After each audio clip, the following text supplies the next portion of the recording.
Hello friends, welcome to offer ഓഹരി. Nifty ഇന്ന് close ചെയ്തിരിക്കുന്നത് 22,474 ലെവലാണ്. അപ്പോൾ നമുക്ക് അടുത്ത ദിവസത്തേക്കുള്ള ടെക്നിക്കൽ ലെവൽസ് ഒന്ന് മാർക്ക് ചെയ്യാം. അപ്പോൾ നമുക്ക് ആദ്യം തന്നെ മാർക്ക് ചെയ്യുന്നത് ഇൻസ്റ്റിറ്റ്യൂഷൻ ലെവൽസ് ആണ്. അപ്പോൾ ഇൻസ്റ്റിറ്റ്യൂഷൻ ലെവൽസ് എന്ന് പറയുന്നത് 22,417 22,403 ആണ്. അതായത് കഴിഞ്ഞ ദിവസം തന്നിരിക്കുന്ന അതേ ലെവൽസ് തന്നെയാണ്. അപ്പോൾ അത് നമുക്ക് ജസ്റ്റ് ഒന്ന് ചാർട്ടിൽ മാർക്ക് ചെയ്ത് വെച്ചേക്കാം. ഇനി അതിനുശേഷം നമുക്കിനി ഒരു ട്രെൻഡ് ലൈൻ മാർക്ക് ചെയ്യാം. അപ്പോൾ ട്രെൻഡ് ലൈൻ മാർക്ക് ചെയ്യേണ്ടത് ഈ ഒരു ഹൈയും ഈ ഒരു ക്ലോസിംഗ് ടൈമിലെ ഹൈയും തമ്മിൽ കണക്ട് ചെയ്തിട്ട് വേണം നമുക്ക് ട്രെൻഡ് ലൈൻ മാർക്ക് ചെയ്യാനായിട്ട്.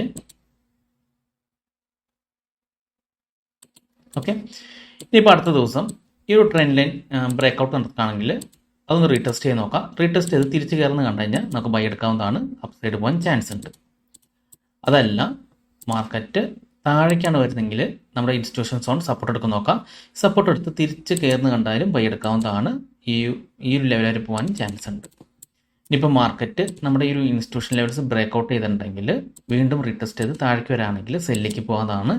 നല്ല രീതിയിൽ ഡൗൺ സൈഡിൽ പോകാനും ചാൻസ് ഉണ്ട്. അപ്പോൾ ഈ ഒരു ചാൻസസ് ഒക്കെയാണ് നിഫ്റ്റിയിൽ നാളെ കാണുന്നത്. അപ്പോൾ ഈ ലെവൽസ് മാർക്ക് ചെയ്ത് ഒന്ന് വാച്ച് ചെയ്ത് നോക്കാം. ഓക്കെ, പിന്നെ നമ്മൾ ബ്രേക്ക്ഔട്ട് ചെയ്യുന്ന ക്യാൻഡിൽ തന്നെ ബൈ എടുക്കരുത്, അല്ലെങ്കിൽ സെല്ല് എടുക്കരുത്. നമ്മൾ രണ്ടാമത്തെ ക്യാൻഡിൽ കൂടി ഒന്ന് വാച്ച് ചെയ്യണം. നിങ്ങൾക്ക് വേണമെങ്കിൽ ഹേ ക്യാൻഡിൽസ് യൂസ് ചെയ്യാവുന്നതാണ്. അത് നമുക്ക് ഫോൾസ് സിഗ്നൽസ് ഒരുപാട് അവോയ്ഡ് ചെയ്യാൻ സഹായിക്കുന്നതാണ്. ഇനി നമുക്ക് അടുത്തത് ബാങ്ക് നിഫ്റ്റിയുടെ ലെവൽസ് നോക്കാം.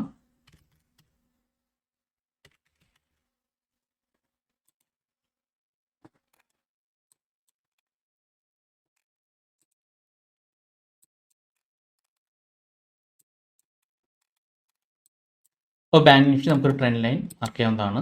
ഈ ഒരു ഹൈയും കണക്ട് ചെയ്ത് ഒരു ട്രെൻഡ് ലൈൻ മാർക്ക് ചെയ്യാം. ഇനി അടുത്ത ട്രെൻഡ് ലൈൻ ഈ ഒരു ലോയും കണക്ട് ചെയ്ത് അടുത്തൊരു ട്രെൻഡ് ലൈൻ കൂടി മാർക്ക് ചെയ്യാം.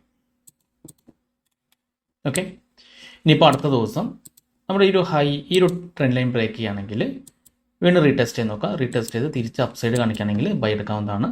മുകളിലേക്ക് പോകാൻ ചാൻസ് ഉണ്ട്. അതല്ല മാർക്കറ്റ് താഴേക്ക് ഈ ഒരു ട്രെൻഡ് ലൈൻ ബ്രേക്ക്ഔട്ട് ചെയ്തിട്ട് വീണ്ടും റീടെസ്റ്റ് ചെയ്ത് താഴേക്ക് വരാണെങ്കിൽ നമുക്ക് സെല്ലിലേക്ക് പോകാത്തതാണ്. ഡൗൺ സൈഡ് പോകാനും ചാൻസ് ഉണ്ട്. ഓക്കെ, അപ്പോൾ നിഫ്റ്റിയിൽ ഈ ഒരു ട്രെൻഡ് ലൈൻ മാർക്ക് ചെയ്തിട്ട് ഒന്ന് വാച്ച് ചെയ്ത് നോക്കാം ബ്രേക്ക്ഔട്ട്. അപ്പോൾ ഈ ട്രെൻഡ് ലൈനിൽ എപ്പോഴാണ് മാർക്കറ്റ് ടച്ച് ചെയ്യുന്നത് ആ സമയത്ത് മാത്രമാണ് നമുക്ക് എൻട്രി വരുന്നുള്ളൂ. ഓക്കെ, അപ്പോൾ ആ ഒരു ക്യാൻഡിലിൻ്റെ ക്ലോസ് ബേസ് ചെയ്തിട്ട് നമുക്ക് എൻട്രി എടുക്കാവുന്നതാണ്. ഇനി നമ്മൾ നാളത്തേക്ക് വേണ്ടി 3 സ്റ്റോക്സുകളാണ് സെലക്ട് ചെയ്തിരിക്കുന്നത്. അതിൽ ആദ്യത്തെ സ്റ്റോക്സ് എന്ന് പറയുന്നത് BHEയിലാണ്. ഇപ്പോൾ BHEയിൽ നമുക്ക് ഈ ഒരു ഹൈയും തമ്മിൽ കണക്ട് ചെയ്ത് ട്രെൻഡ് ലൈൻ മാർക്ക് ചെയ്യാവുന്നതാണ്.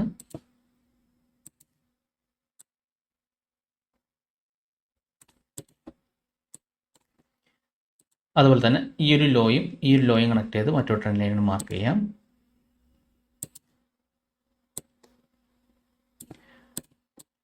അപ്പോൾ അടുത്ത ദിവസം മാർക്കറ്റ് ഈ ഒരു ട്രെൻഡ് ലൈൻ ബ്രേക്ക്ഔട്ട് ചെയ്ത് വീണ്ടും റീടെസ്റ്റ് ചെയ്ത് മുകളിലേക്ക് പോവുകയാണെങ്കിൽ നല്ല രീതിയിൽ അപ്സൈഡ് പോകാൻ ചാൻസ് ഉണ്ട്. അടുത്ത റെസിസ്റ്റൻസ് ലെവൽ എന്ന് പറയുന്നത് ഈ ഒരു ഹൈ ലെവലിലേക്കാണ് അടുത്ത റെസിസ്റ്റൻസ് ലെവലായിട്ട് വരുന്നത്. അപ്പോൾ ഈ ലെവലൊക്കെ പോകാൻ ചാൻസ് ഉണ്ട്. അതല്ല മാർക്കറ്റ് ഇപ്പോൾ താഴേക്കാണ് പോകുന്നതെങ്കിൽ നമ്മുടെ ഈ ഒരു സപ്പോർട്ടായിട്ടുള്ള ട്രെൻഡ് ലൈൻ ബ്രേക്ക്ഔട്ട് ചെയ്തിട്ടുണ്ടെങ്കിൽ വീണ്ടും റീടെസ്റ്റ് ചെയ്ത് താഴേക്ക് വരാണെങ്കിൽ നമുക്ക് സെല്ലിലേക്ക് പോകാവുന്നതാണ്. താഴേക്ക് വരാൻ ചാൻസ് ഉണ്ട്. ഓക്കെ, അപ്പോൾ അടുത്ത സപ്പോർട്ട് എന്നൊക്കെ പറയുന്നത് ഈ ഒരു ലെവലിലാണ് അടുത്ത സപ്പോർട്ട് നിൽക്കുന്നത്. കണ്ടോ, ഈ ഒരു ലെവലിലേക്കാണ് അടുത്ത സപ്പോർട്ട് വരുന്നത്.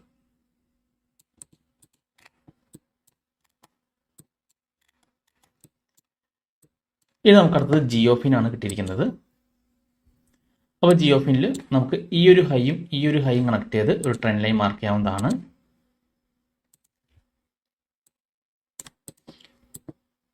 അതുപോലെ തന്നെ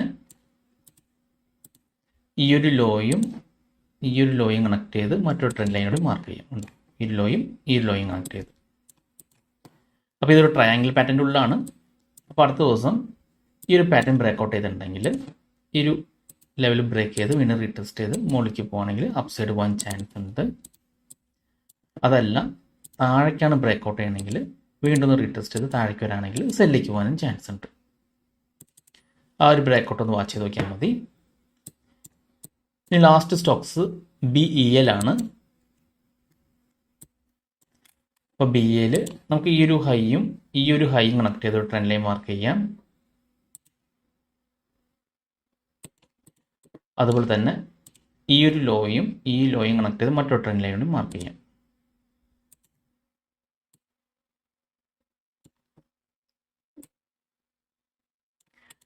അപ്പോൾ ഇതും ഒരു ട്രയാങ്കിൾ പാറ്റേണിൻ്റെ ഉള്ളിലാണ് ട്രേഡ് നടക്കുന്നത്.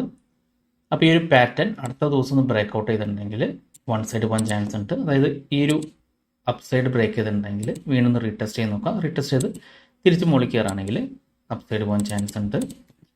അതല്ല ഇപ്പോൾ താഴേക്കാണ് ബ്രേക്ക് ഔട്ട് നടക്കണമെങ്കിൽ വീണ്ടും റീടെസ്റ്റ് ചെയ്ത് നോക്കാം. റീടെസ്റ്റ് ചെയ്തിട്ട് താഴേക്ക് വരാണെങ്കിൽ സെല്ലിക്ക് പോകാനും ചാൻസ് ഉണ്ട്. ഓക്കെ, അപ്പോൾ ഈ ഒരു 3 സ്റ്റോക്സുകളാണ് നമ്മൾ നാളത്തേക്ക് വേണ്ടി സെലക്ട് ചെയ്തിരിക്കുന്നത്. അപ്പോൾ ഈ സ്റ്റോക്സുകളൊക്കെ നിങ്ങളുടെ വാച്ച് ലിസ്റ്റിൽ ആഡ് ചെയ്തിട്ട് ഈ ലെവൽസൊക്കെ ഒന്ന് മാർക്ക് ചെയ്ത് ഈ ഒരു ബ്രേക്ക് ഔട്ട് ഒന്ന് വാച്ച് ചെയ്ത് നോക്കാം. ഓക്കെ, അപ്പോൾ ഈ ഒരു വീഡിയോ നിങ്ങൾക്ക് ഇഷ്ടപ്പെട്ടെന്ന് വിചാരിക്കുന്നു. ഇനി നിങ്ങൾക്ക് എന്തെങ്കിലും ഡൗട്ട്സ് ഒക്കെ ഉണ്ടെങ്കിൽ ഈ കാണുന്ന വാട്സപ്പ് നമ്പറിലേക്ക് എനിക്കൊന്ന് മെസ്സേജ് ചെയ്താൽ മതി. അതുപോലെ തന്നെ നിങ്ങൾ ഈ ചാനൽ ഇതുവരെ സബ്സ്ക്രൈബ് ചെയ്തിട്ടില്ലെങ്കിൽ സബ്സ്ക്രൈബ് ചെയ്യാൻ മറക്കരുത്. ഒരുപാട് നല്ല സ്ട്രാറ്റജീസ് വീഡിയോസ് ഞാൻ ഈ ചാനലിലൂടെ അപ്ലോഡ് ചെയ്യുന്നതാണ്. അപ്പോൾ മറ്റൊരു വീഡിയോയുമായി ഞാൻ വീണ്ടും അടുത്ത ദിവസം വരാം. അതുവരെ നന്ദി, നമസ്കാരം.